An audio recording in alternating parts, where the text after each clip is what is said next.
If you've ever been dismissed by your own family while they bragged about charity work they couldn't actually afford, hit that like button and subscribe right now.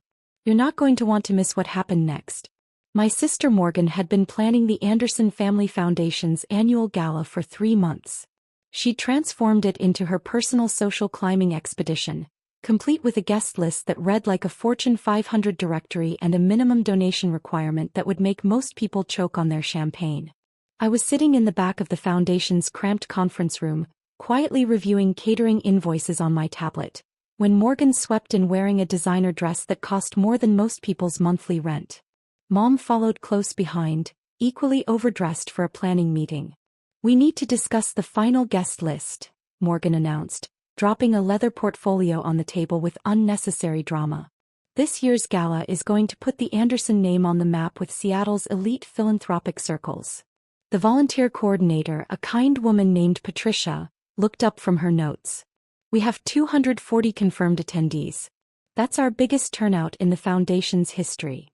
"Exactly why we need to maintain standards," Mom interjected, shooting a pointed look in my direction. "This isn't some community potluck. This is a serious charitable event." I didn't respond. I'd learned years ago that silence was my best defense against their casual cruelty. Instead, I made a note about the wine order. The sommelier had suggested a pairing that would work better with the revised menu. Morgan pulled out her phone, scrolling with practiced efficiency. "I've been working with the event planner, and we've decided on a $50,000 minimum donation for admission. It's the only way to ensure we're attracting the right caliber of donor." Patricia's eyebrows shot up. 50,000? Morgan, most of our regular supporters can't afford that. We've never had a minimum that high. Which is exactly why the foundation has been stuck at the same funding level for 5 years, Morgan said smoothly. "We need to think bigger. The Bellevue Ballroom and Towers is Seattle's most prestigious venue. We can't fill it with people writing $500 checks." The venue name made me pause. I glanced up briefly, then returned to my tablet. The timing was interesting. "What about family?" Patricia asked carefully. "We always reserve tickets for board members' families." "Of course," Mom said quickly. "Morgan, your husband, me, your father. The people who actually contribute to the family's reputation." She paused deliberately. "We'll need to be selective about anyone else." Morgan's smile had sharp edges. "Actually, Mom, I was going to address that. Skylar." She looked directly at me for the first time since entering the room. "I don't think you should attend this year." I'd been expecting something like this, but hearing it stated so bluntly still landed like a slap. I kept my expression neutral, my fingers steady on the screen. "The optics matter," Morgan continued as if she were explaining basic math to a child. "This gala is about showcasing success. Having you there in your situation, it sends the wrong message to potential major donors." Her situation? Patricia's voice had an edge I'd never heard before. "Patricia, you're wonderful for volunteering your time," Mom said in that syrupy tone she used when dismissing people. "But you don't understand the dynamics of serious philanthropy. Image is everything. Skylar works as a caterer's assistant and lives in that tiny apartment in Capitol Hill.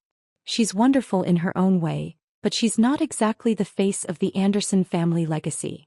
I was actually a freelance event coordinator, not a caterer's assistant, but I'd stopped correcting them years ago.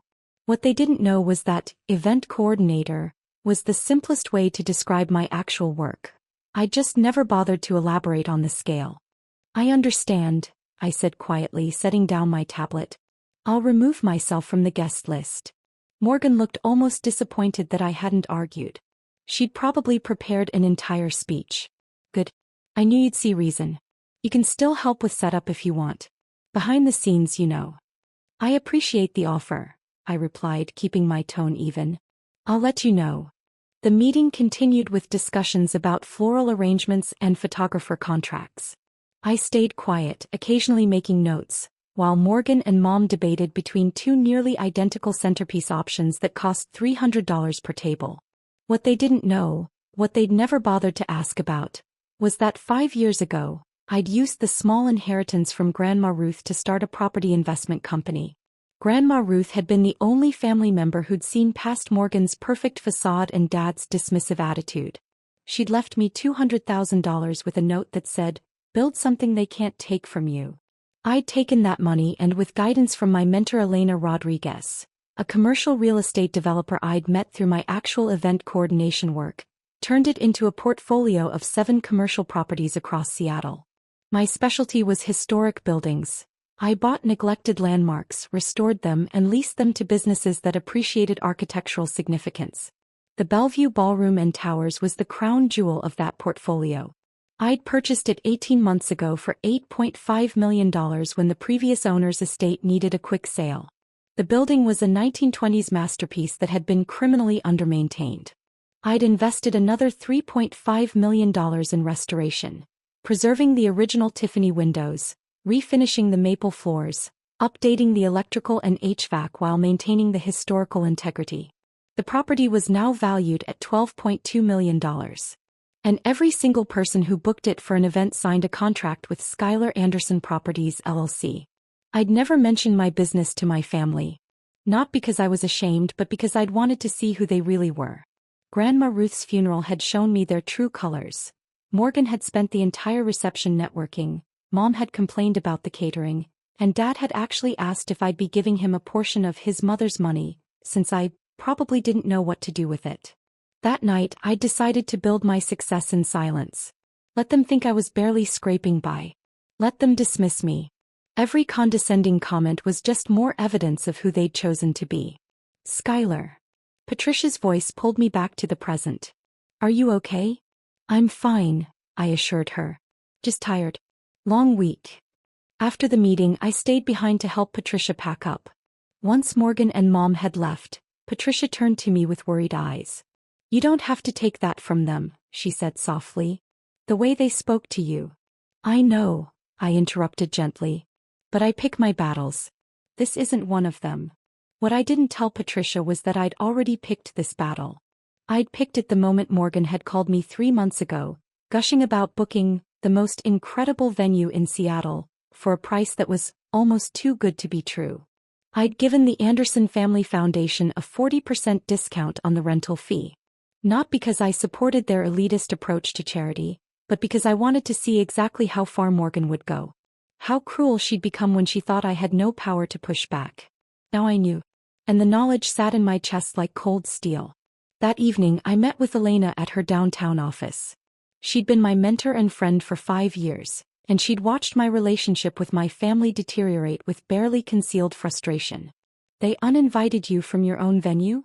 Elena said flatly after I'd explained the situation. That's bold even for them. They don't know it's my venue, I reminded her. All the paperwork goes through the LLC. The booking was handled by my property manager, David. Elena leaned back in her chair studying me. So what's your play? You could just tell them now. I could, I agreed. But I want to wait. I want to see if Morgan actually goes through with it. If she's really willing to exclude me from a family foundation event to impress strangers who don't care about her. And if she does?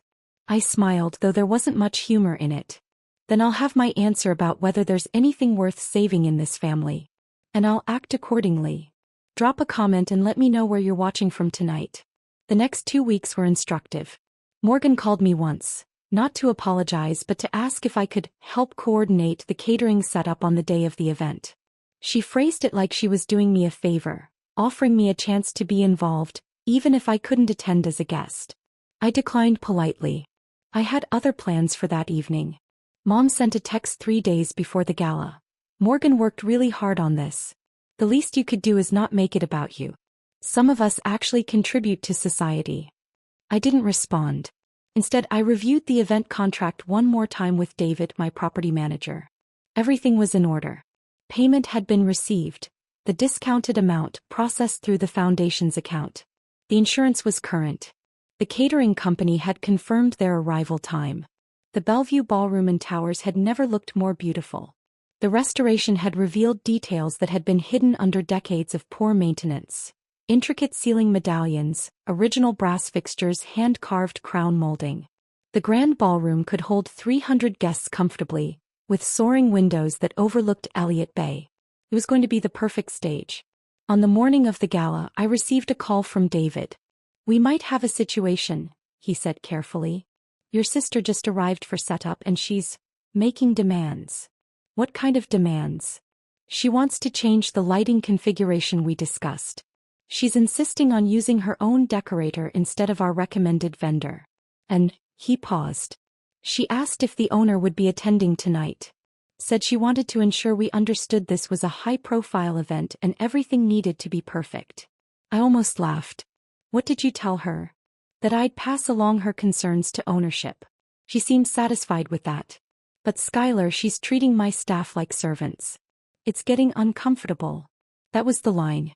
I could tolerate a lot directed at me, but I wouldn't let Morgan bully my employees in my building. I'll be there in an hour, I told David. For the evening event as planned. If she has any issues with staff before then, have them refer her to the owner. Don't specify who that is. You're really going to do this? I'm really going to do this. I spent the afternoon in my downtown condo preparing. I'd bought a dress months ago for this exact scenario. A deep emerald silk gown that Grandma Ruth would have loved. Simple, elegant, expensive in a way that didn't scream but whispered. Elena called while I was doing my makeup. Last chance to back out, she said. You could just tell them privately. Avoid the drama. They chose the drama, I replied, applying lipstick with a steady hand. They uninvited me from a charity event at my own venue because they were embarrassed by my existence. They don't get a private conversation anymore. They get consequences. I'm proud of you, Elena said quietly. And Ruth would be too. That's all that matters. I arrived at the Bellevue at 7:30, 30 minutes after the gala's official start time. David met me at the private entrance, his expression professionally neutral but his eyes dancing with anticipation. They're all here, he said, walking me through the service corridor toward the main ballroom.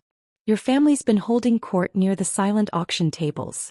Your sister's been introducing people to Seattle's most exclusive venue, like she discovered it. How's the event going otherwise? Smoothly. Though I notice the actual donation totals are lower than expected. A lot of guests are commenting on the $50,000 minimum. Apparently several regular foundation supporters declined to attend because of it. That didn't surprise me. Morgan had been so focused on impressing wealthy strangers that she'd alienated the foundation's actual base. We paused at the service entrance to the ballroom. Through the door I could hear music, conversation, the gentle clink of champagne glasses. Ready? David asked. Ready. He opened the door and I stepped into my ballroom. The space looked magnificent. Candlelight reflected off the restored brass fixtures. The Tiffany windows glowed with colored light. 300 guests mingled beneath crystal chandeliers that I'd had rewired and cleaned, revealing their original sparkle. I spotted Morgan immediately. She was near the center of the room, surrounded by a small group of well-dressed attendees, gesturing dramatically with a champagne flute. Mom stood beside her, nodding along to whatever story Morgan was telling. I walked slowly through the crowd, letting my presence register gradually. A few people I knew from the Seattle commercial real estate community recognized me, their eyebrows raising in surprise. Jennifer Kim, who owned 3 boutique hotels, actually mouthed, "Oh shit," with undisguised glee. It took Morgan about 3 minutes to notice me. I watched her eyes scan the crowd, pass over me, snap back. Her face went through a fascinating series of expressions: confusion, recognition, anger, then something that looked almost like panic. She excused herself from her group and strode toward me with Mom in tow. Her smile was rigid, her eyes furious. "Skylar," she hissed when she reached me, positioning herself to block me from the rest of the guests. "What are you doing here? I specifically told you that this event was for serious donors," I finished calmly. "I remember. You were very clear." "Then what?" Mom started. "There's been a misunderstanding," Morgan interrupted, her voice tight with forced pleasantness for anyone listening. "My sister wasn't on the guest list. I'm sure you understand we need to maintain certain standards." "Ms. Anderson?" A new voice interrupted. Patricia, the volunteer coordinator, approached with an older man in an expensive suit, Richard Chin, the foundation's director. He looked confused and concerned. "Mr. Chin needs to speak with you. Both of you." Morgan's smile turned glacial. "Patricia, this isn't the time." "It's about the venue," Richard said quietly.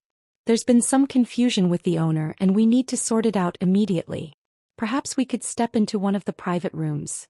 Hit that subscribe button if you've ever had to set boundaries with toxic family, because what happened next changed everything. David had reserved the Cascade Room, one of the smaller event spaces off the main ballroom. It was beautifully appointed. Original woodwork, a smaller but equally stunning chandelier, and crucially, privacy. Richard led our group inside. Me, Morgan, Mom, Patricia, and David, who'd quietly joined us. Morgan's husband Brad had noticed the procession and followed, looking bewildered. "What is this about?" Morgan demanded once the door closed. "We're in the middle of the event." "That's precisely the issue," Richard said, his discomfort evident. "I received a call from the building's property manager about 30 minutes ago. Apparently, there's been a significant misunderstanding about tonight's event." He looked at David, who stepped forward with a professional smile and a leather portfolio I recognized. "I'm David Reeves, property manager for Skylar Anderson Properties, LLC, he said formally. "I handle all bookings and operations for the Bellevue Ballroom and Towers." Morgan blinked. "Yes, we've been working together. Is there a problem with the space?" "Not with the space," David said carefully.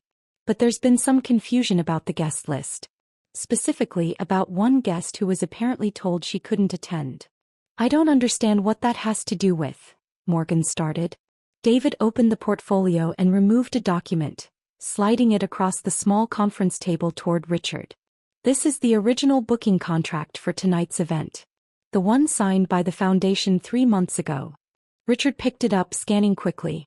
His expression shifted from confused to shocked. "This says the property owner is Skylar Anderson," I said quietly. "That would be me." The silence that followed was exquisite. Morgan's face drained of color. Mom's mouth literally fell open. Brad looked from me to Morgan like he'd missed several crucial pieces of information. "That's not possible," Morgan said flatly. "You're a caterer's assistant. You live in a studio apartment. You can't possibly." "I'm a commercial property developer," I corrected gently. "I specialize in historic building restoration. And I actually live in a 2-bedroom condo in the Emerald Tower, but I've never bothered to correct your assumptions." David removed another document. The purchase agreement from 18 months ago. Skylar Anderson Properties, LC, acquired the Bellevue Ballroom and Towers for $8.5 million. We've since invested $3.5 million in restoration. Current market valuation is approximately $12.2 million. He placed the document on top of the contract. Official seals, signatures, notary stamps. Everything that made denial impossible. The property includes the grand ballroom for smaller event rooms, the rooftop terrace, and 12 luxury residential units on the upper floors, I added. We also own the parking structure next door. Every car in the lot tonight is parked in a space I own. Morgan's hands were shaking. "This is ridiculous. You're lying. Where would you even get that kind of money?" "Grandma Ruth," I said simply. "She left me $200,000 specifically because she knew you'd all dismissed me. She told me to build something you couldn't take from me. So I did."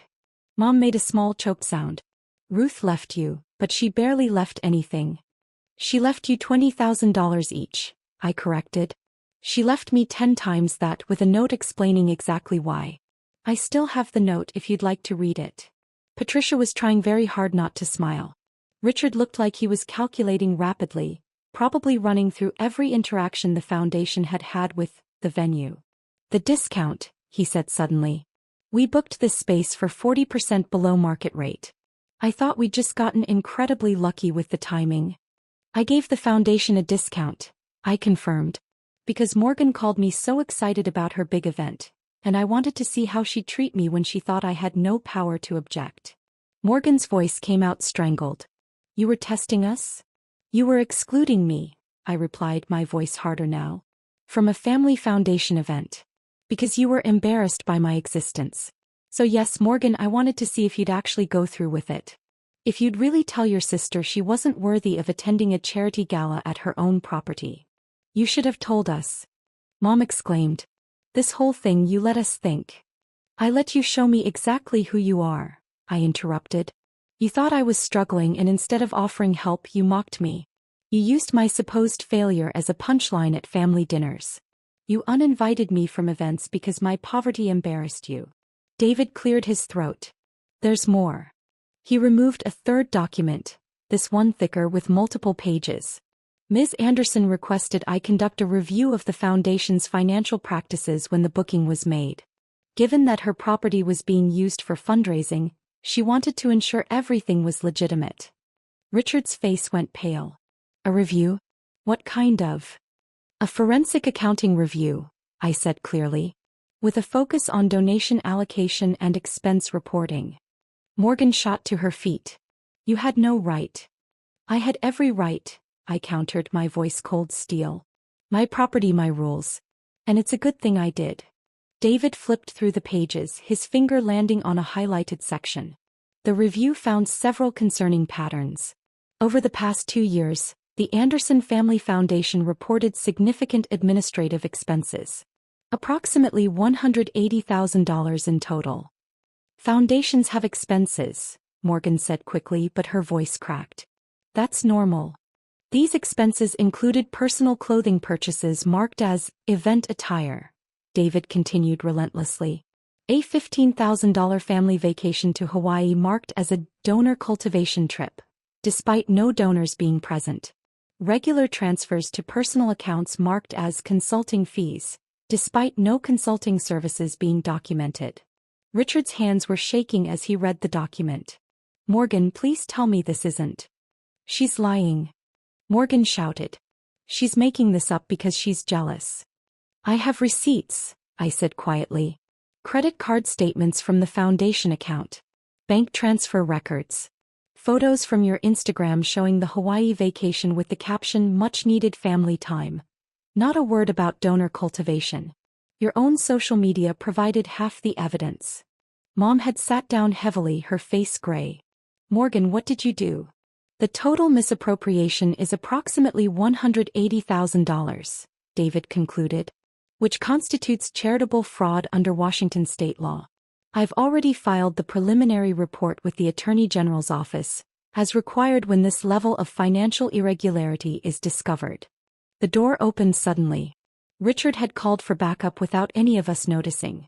2 people entered, one in a business suit with an Attorney General's office badge, the other in the casual blazer of a detective. Morgan Anderson, the detective said. I'm Detective Sarah Martinez. We need to ask you some questions about the foundation's finances. Brad grabbed Morgan's arm. Don't say anything. We need a lawyer. That's everyone's right, Detective Martinez agreed pleasantly. But we have documentation of systematic misappropriation of charitable funds. We can do this here quietly or at the station officially. Your choice. Morgan turned to me, her face twisting with rage and desperation. You set this up. You planned this whole thing. I gave you a discounted venue, I said calmly. You chose to commit fraud. You chose to exclude me because you thought I couldn't fight back. You made every single choice that led to this moment. The gala, Richard said weakly, looking toward the ballroom. There are 300 people out there who came to support charity, not watch you embezzle, I finished. Here's what's going to happen. Detective Martinez is going to take Morgan for questioning. Richard, you and Patricia are going to make a brief announcement that there's been a financial irregularity with the foundation's management, and that all donations tonight will be held in escrow pending a full audit. You can't, Mom started. My venue, my rules, I repeated. You can cooperate or I can have security escort all of you out and explain to those 300 donors exactly why the Anderson Family Foundation is under criminal investigation. The choice was clear. Morgan left with Detective Martinez, Brad trailing behind, already on his phone with lawyers. Mom sat frozen in her chair, unable to process what had just happened. Richard and Patricia returned to the ballroom to make the announcement, edited for maximum discretion but minimum ambiguity. I stayed in the Cascade Room, standing by the window overlooking Elliott Bay. The city lights sparkled on the dark water, beautiful and indifferent to human drama. David approached quietly. The Attorney General investigator wants to speak with you. And there are several guests asking who you are. Jennifer Kim has apparently been telling people you own the building. Give me 5 minutes, I said. Then I'll handle it. He nodded and left me alone. I pulled out my phone and looked at the last text from Grandma Ruth, sent 2 weeks before she died. I'd saved it, read it 100 times. Build something beautiful. Build something that's yours. They'll never understand you, sweetheart, but that's their loss, not yours. She'd been right. About all of it. The immediate aftermath moved quickly. Detective Martinez returned to get formal statements. Morgan was arrested 2 days later, not just for the foundation fraud, but for identity theft after the investigation revealed she'd taken out a credit card in my name 4 years ago, running up $30,000 in debt I'd never known about until the background check David's investigator had run. Mom called me 6 times that first week. I didn't answer. She finally sent a text. We need to talk about what happened. Morgan made mistakes, but she's still your sister. Family is supposed to forgive. I replied once. Family is also supposed to not commit fraud and identity theft. Family is supposed to include all their children, not just the ones that impress their friends. You taught me that blood doesn't guarantee respect. I learned the lesson. She didn't respond. But Dad did 3 weeks later with a voicemail that demanded I fix this and stop embarrassing the family. I saved it for the investigators. His words included some implied threats that interested the prosecutor. The legal consequences unfolded over months. Morgan pled guilty to charitable fraud and identity theft.